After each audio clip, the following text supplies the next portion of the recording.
So, hello friends, welcome back to our channel Exam Buddy. Now let's do our assignment for Computer Network and Internet Protocol, Week 9, Assignment 9.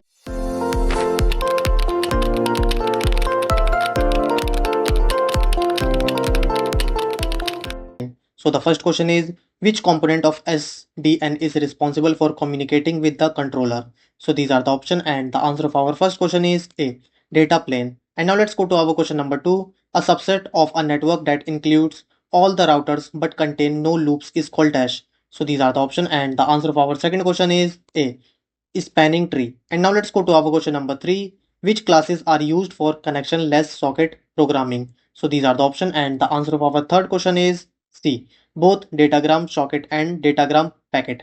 And now let's go to our question number 4.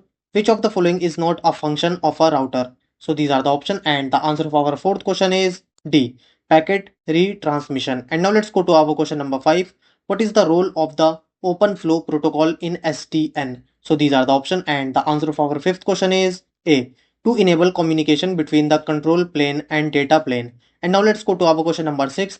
Which type of Ethernet farming is used for TCP IP and DEC net? So these are the option and the answer of our sixth question is C, Ethernet second. And now let's go to our question number 7.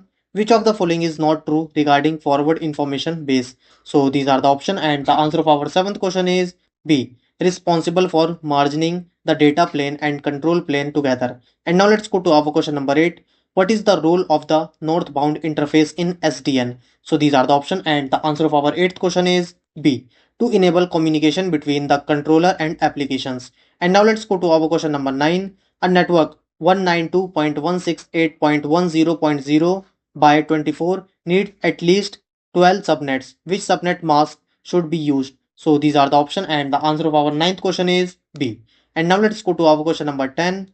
Which of the following statements are true regarding the command IP route 172.16.4.0, 255.255.255.0, 192.168.4.2? So these are the option and the answer of our 10th question is A, first and the second. Now submit your answer.